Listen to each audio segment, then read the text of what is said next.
एक शाम प्राची टीवी पर सीरियल देख रही होती है। तभी उसकी सास वहां आती है।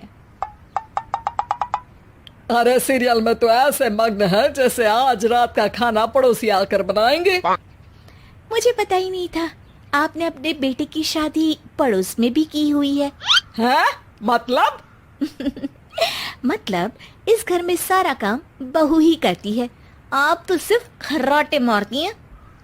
अच्छा जी, फिलहाल तो तुम आराम फरमा रही हो, चलो जाओ, ये मेरे टीवी देखने का समय है। आहा, इसीलिए मुझे भगाया जा रहा है। सॉरी, अब तो बिल्कुल नहीं जाऊंगी। प्राची की इस बात पर दोनों सास बहू के बीच टीवी रिमोट के पीछे बच्चों जैसे छीना झपटी शुरू हो जाती है, जिसके बीच श्लोक भी काम से घर वापस आ जाता है। हाँ, आज मेरी चूहे बिल्ली की जोड़ी किस बात पर झगड़ रही है? अरे तेरे बीवी मुझे टीवी ही नहीं देखने दे रही। अरे तुम्हारी मम्मी मुझे खाना बनाने के लिए फोर्स कर रही है। अरे वाह, ऐसे बेतुके रीजन पर तो बच्चे भी झगड़ा नहीं करते। अरे मुझे कुछ मत बोल, सब इसने ही शुरू किया है।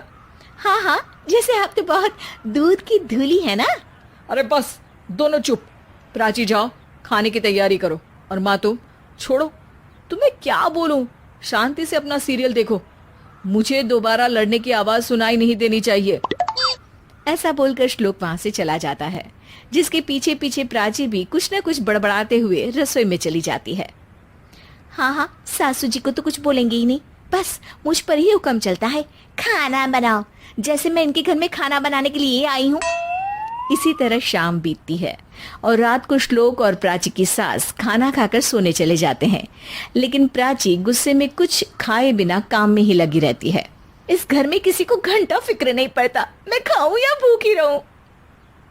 प्राची कुछ देर के लिए रसोई से बाहर जाती है और जैसे ही वापस आती है तो वहां दूध का भरा ग्लास देखकर हैरान रह जाती है। फिक्र पूरी है, बस दिखाना नहीं है। प्राची दूध पीकर सोने चली जाती है और अगली सुबह एक बार फिर सास बहू का कार्टून नेटवर्क स्टार्ट हो जाता है। ये तुमने ही किया है। अरे अजीब जबरदस्ती है, मैं बोल रही हूँ मैंने कुछ नहीं किया। दोनों ने मिलकर पूरे घर को पागल खाना बनाया हुआ है। यहाँ कोई नॉर्मल इंसान तो रह ही नहीं सकता, इसीलिए अब पड़ोसी क्या रिश्तेदार भी घर आने से कतराते हैं। और सुन बेटे, तू भी चंगा, तेरी माँ भी चंगी, तेरी बीवी भी चंगी, रिश्तेदार। हाँ जी, आपको नहीं पता क्या, गंगाधर ही शक्तिमान है, रिश्तेदार ही। हाँ हाँ, बस समझ गया। कभी जानवरों जैसे लड़ेंगी तो कभी जुगलबंदी करेंगी। भाई मैं आप दोनों के बीच में नहीं फंसना चाहता। सास बहू की इस मन मौजी जोड़ी से परेशान होकर श्लोक अपना सिर खुजलाता वहां से चला जाता है। चलो अब मैं भी कीर्तन में जा रही हूँ। इस पर जैसे ही सास कमरे में अपना पर्स लेने जाती है तो वहां नाश्ते की प्लेट रखी देख मुस्कुराने लगती है और नाश्ता करके घर से बाहर निकलते हुए कुछ पैसे टेबल पर रख जाती है, जिसके कुछ देर बाद सिलेंडर वाला घर आता है। ओ मोरी मैया, मैं सिलेंडर के बारे में तो बिल्कुल भूल ही गई थी। घर खर्च के सारे पैसे भी मम्मी के पास है और श्लोक से बोला तो उल्टा 4 बात सुनाएंगे। प्राची ये सोच ही रही होती है कि अचानक उसका चेहरा चमक उठता है और वो घर में आकर इधर उधर देखने लगती है। तभी उसकी नजर टेबल पर रखे पैसों पर पड़ती है, जिन्हें वो सिलेंडर वाले को दे देती है। ये सब श्लोक देख लेता है। अच्छा बेटे, इतना बड़ा घोटाला, सबके सामने मैं तेरी दुश्मन और पीठ पीछे तेरी मेरी यारी। इस पर श्लोक एक प्लान बनाता है और शाम को सब एक साथ बैठे होने पर बोलने लगता है। माँ, तुम दोनों की बहुत लड़ाई होती है, इसलिए मैं सोच रहा हूँ कि प्राची को उसके घर छोड़ाऊं, इससे वो भी खुश रहेगी और तुम भी। अचानक श्लोक की ये बात सुनकर सास बहू शौक से उसकी तरफ देखती है। अरे ऐसे कैसे घर छोड़ाओगे, मुझे कहीं नहीं जाना।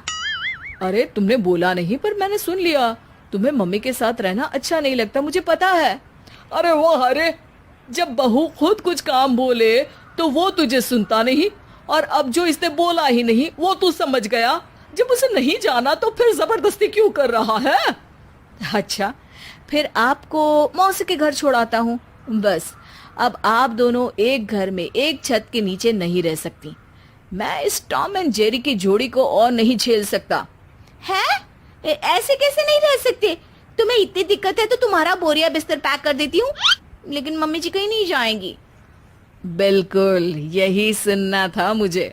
अगर दोनों में इतना ही प्यार है फिर हर वक्त ये लड़ाई का नाटक क्यों करती हो? देखा मैंने कैसे माँ किचन में दूध रखती है और तुम उनके लिए कमरे में नाश्ता रखती हो, और कैसे वो पहले ही तुम्हारी दिक्कत समझकर घर में पैसे रखकर बाहर जाती है। अरे भाई इतना ड्रामा तो डेली सोप में भी नहीं होता जितना तुम दोनों ने इस घर में फैलाया हुआ है।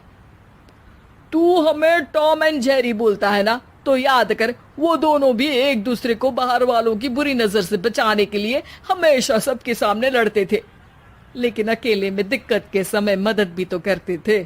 बस हमारा रिश्ता भी कुछ ऐसा ही है। और वैसे भी अगर सास बहू में तू मैं नहीं होती तो दुनिया वालों को कहानियां कैसे मिलेंगी?